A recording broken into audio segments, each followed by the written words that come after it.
Thank you, and I'll perhaps some questions to submit for the record. Senator Thune, thank you very much. The next senator to inquire is Senator Klobuchar. You're recognized. Well, thank you very much, Mr. Chairman. Thank you to all the witnesses on this really important topic of manufacturing. I just actually, a few days ago, talked to a number of manufacturers in my state, smaller companies who are really struggling in the pandemic because of employees with coronavirus, quarantines, everything. And so I'd urge all of my colleagues that it's time to do pandemic relief in the next month, that we can't wait until a new president comes in. I really think we have to do it now. So that's my only political statement here, Mr. Chair. So I'll start with you, Mr. Gilman. Bold action is required to help newly unemployed Americans, people who didn't actually think they were going to lose their jobs. And then we're going to, I think, have, when we get to the day after tomorrow, when a vaccine comes out, we will have a different types of jobs availability. And we were already seeing we didn't have enough people in manufacturing to fill some of the jobs. We still have openings right now, actually, in my own state. So we have a bill for skills training credit. It's bipartisan with Senator Booker and Tim Scott that I've led. And it can be applied to cover the cost of a wide range of training programs that build skills. Mr. Gilman, do you believe that increasing a worker's skill set through appropriate training will help workers to re-enter the workforce now or after we get on at the other side of this? Thanks, John. Hello?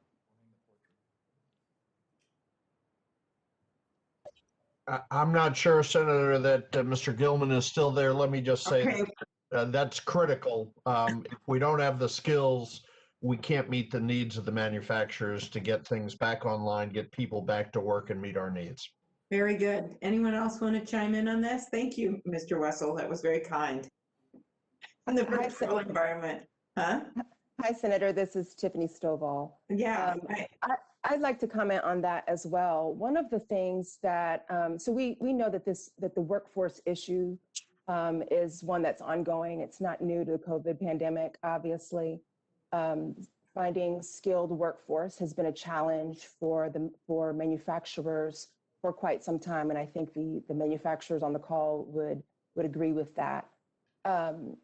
But one thing that was it has been a particular challenge and a particular concern during this COVID pandemic is as manufacturers have had to navigate how they keep operations going, one of the things that they're really worried about is keeping their workforce. Okay, so those people are home and they, could go, and especially for smaller ones, it's hard. Yeah. Absolutely. And so they're trying to avoid layoffs at all costs.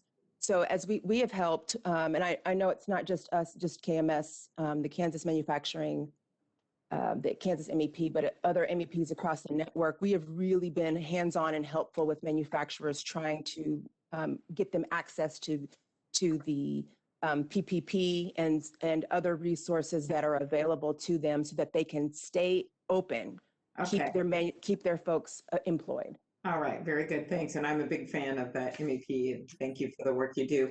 I have one last question, and I'll give this one to Mr. Wessel. Back in July, when you testified before the Full Commerce Committee, you talked about the importance of standing up to illegal and unfair trade practices such as steel dumping, particularly important to my state. My grandpa was an iron ore miner. Our northern part of our state has, that's a large part of the workforce up there. Now we are going to have a new president coming in who I believe can usher in, I'll say this, a more strategic era of U.S. trade policy, kind of go away from the go-it-alone approach. What should Congress do, Mr. Wessel, to best work with the new administration to stand up to unfair trade?